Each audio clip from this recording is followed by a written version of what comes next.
เกือบ5 ดอนมะฮุงหน่วยนี่มันใหญ่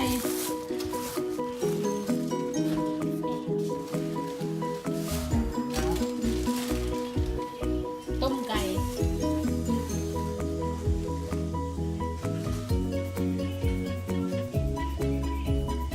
นู่นน่ะยังบ่เปิดไส้ปานนี้งงเข้าเพิ่นก็นี่ก็มากิน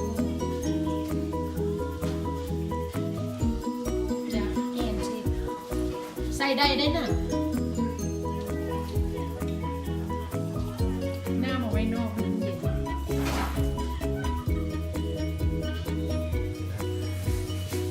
กินเบอร์อ่านไหมเอาปากได้บอกเขาหมดใหญ่ขนาดนั้นพันอย่างพันฝา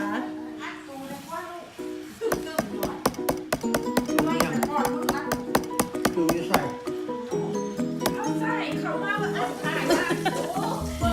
เนี่ยตำมังหุงกินมื้อนี้น่ะอีหล่าจับทายแม่สิซอยมังหุงจับใส่บอลมังหุงจักหน่อยบัดแม่เป็นตำมังหุงจักหน่อยตำมังหุงถ้าต้มไก่ก่อนเบิ่งไปทายต้มไก่พาไปเบิ่งต้มไก่แบบนี้ข้าวปุ้นก็ลวกแล้วล่ะนี่ Can I buy a $20 Roblox gift card? It's just 20. ลูกมันไม่แต่อยากได้ I'll have $40 left, please. I want a Roblox gift card too. What 200 Roblox? Well, I can't get it. Because it won't allow me. โอ้ต้มไก่เป็นตะแซ่บมันก็สิบ่ยากคือตัวนั้นเห็นบ่เนี่ยเขาเอาออกแต่เต๋อเขาจะเอาไปขายต่างหาก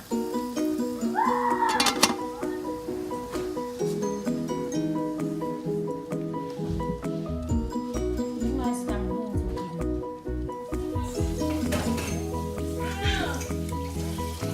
นะ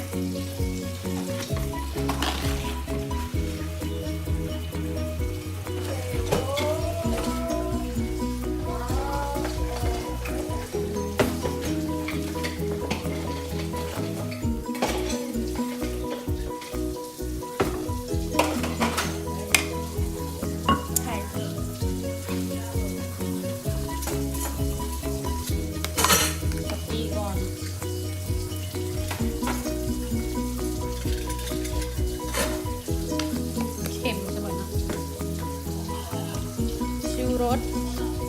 ผงนัว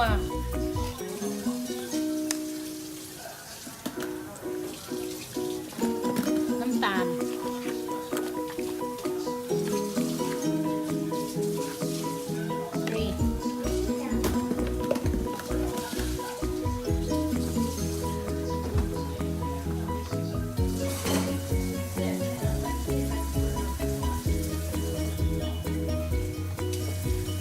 บริโฆษณานะบริการบริค่าโฆษณาแต่บริไม่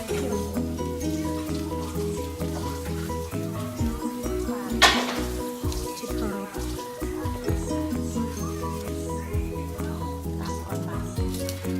นะซูมลงมาใส่นี่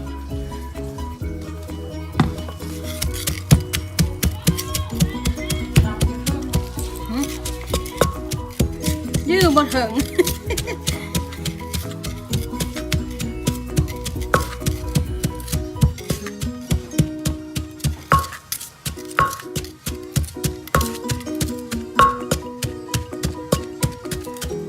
สิบเอ็ดพะโทบ่นี่เนาะ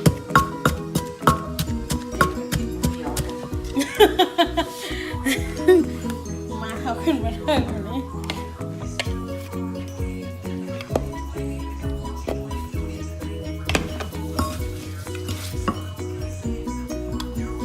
มะนาวโคตรใหญ่เลย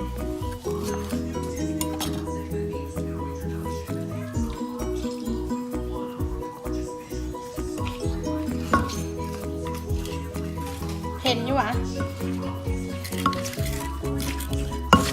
ทายลงใส่ในโขกสิย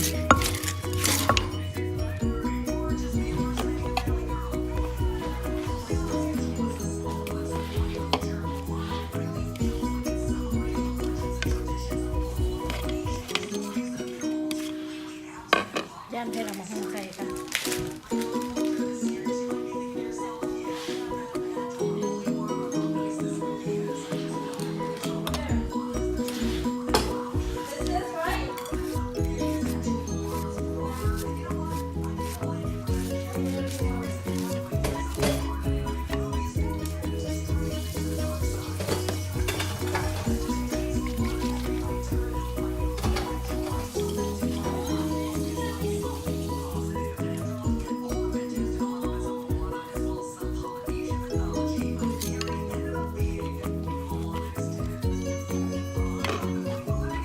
รักของแม่ไหน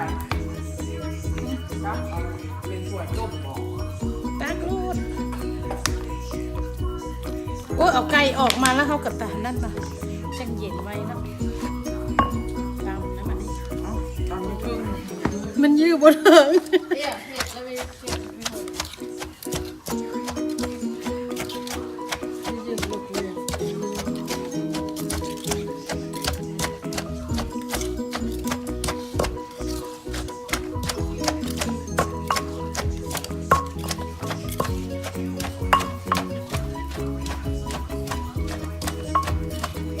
โอ้เป็นจะแซ่บขนาดเลยเทลูกชิ้นลงมาแบบนี้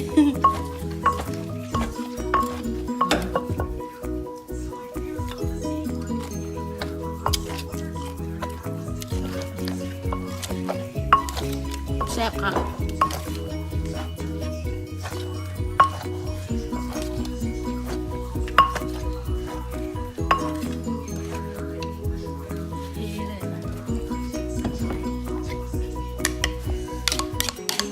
ซิมเลยใส่หมักนาวอีกบ่เข้าว่าเป็น นั่น แล้วละเด้อแซ่บแซ่บนี่น้ำเป็นเครือ น้ำแม่เข้ามา แม่มาแล้วชิมกันแม่ได้เผ็ดกันไหน เป็นขั้นต่ำแซ่บแซ่บ กินมันสดน้ำใส่พ่อมพนาอืม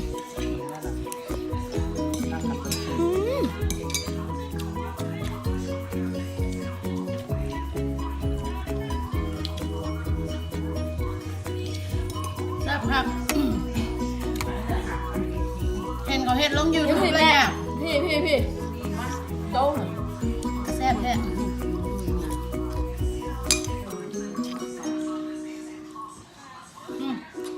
ต้มไก่ ต้มไก่ เจ้าก็มากินแม่